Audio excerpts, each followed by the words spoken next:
yang Tuhan Yesus kasih.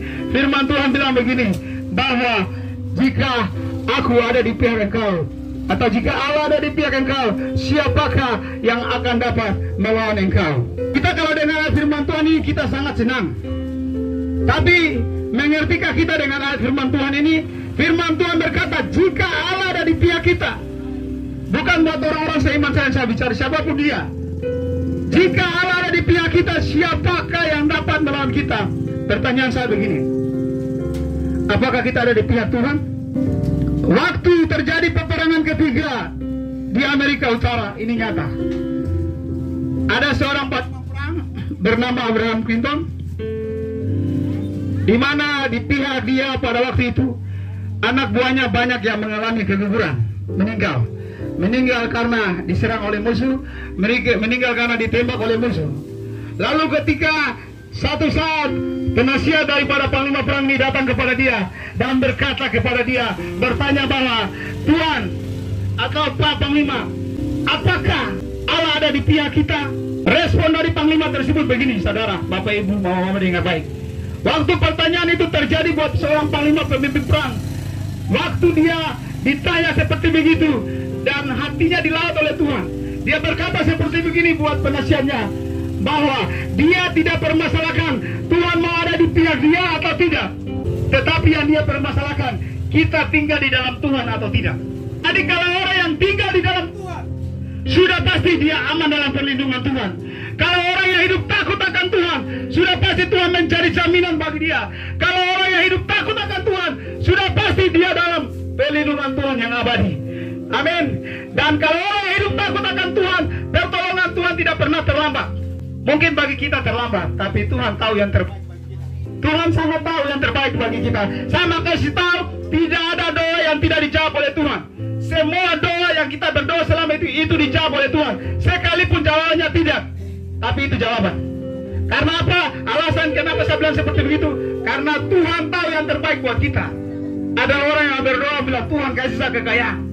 Tapi ketika ada kekayaan, dia salah pergunakan itu. Dia gunakan itu untuk jatuh dalam dosa. Oleh sebab itu sama bilang, mama-mama, kalau engkau datang di pasar, engkau berjual mencari nafkah untuk memenuhi kebutuhan jasmanimu hari-hari, kerjakanlah dengan takut akan Tuhan. Karena firman Tuhan berkata di dalam Mazmur 25 ayat 14 bahwa Tuhan itu bergaul karib dengan orang yang hidup takut akan Tuhan. Orang yang hidup takut akan Tuhan pasti dia diberkati Tuhan. Ada banyak orang yang pergi beribadah, ada banyak orang yang berdoa. Tapi saya bilang begini, bukan berarti saya bilang Bapak Ibu dan juga kakak-kakak, adik-adik tidak pergi beribadah. Harus pergi ibadah. Karena ada ayat firman Tuhan yang bilang begini, janganlah engkau menjauhkan diri dari pertemuan-pertemuan ibadah. Karena ibadah itu mengandung janji yang sekarang maupun yang akan datang. Janji apa? Janji kekal. Janji apa? Janji kehidupan. Amin. Nah, kembali yang tadi saya katakan begini, orang yang hidup takut akan Tuhan bukan berarti dia rajin berdoa saja, bukan dia rajin beribadah saja, bukan dia rajin berpuasa saja, tetapi orang yang hidup takut akan Tuhan, dia menjauhkan diri dari setiap jenis kejahatan. Orang yang hidup takut akan Tuhan, dia membenci yang namanya dosa. Jadi saya mau kasih tahu, kalau Bapak Ibu dong sudah menikah satu kali, jangan menikah dua kali. Amin. Amin. Karena firman Tuhan bilang berkata, yang bisa menceraikan cuma apa? Kematian. Jadi kalau ada orang yang kawin cerai, saya tidak menghakimi. Tapi ini firman Tuhan bilang, sudah pasti dia punya tempat ada di dalam kerajaan neraka. Sebagai hamba-hamba Tuhan, tim yang ada ini, kami punya hadir di sini. Kehadiran kami ini karena kami mengasihi Engkau. Terlebih lagi khusus, Tuhan Yesus sangat mengasihi engkau. Ingat baik bahwa kasih Tuhan itu tidak pernah terbatas.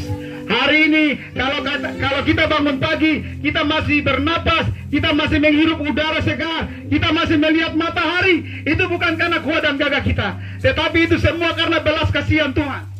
Itu semua karena kesempatan yang Tuhan berikan bagi kita, supaya kita mau sungguh-sungguh dengan Tuhan.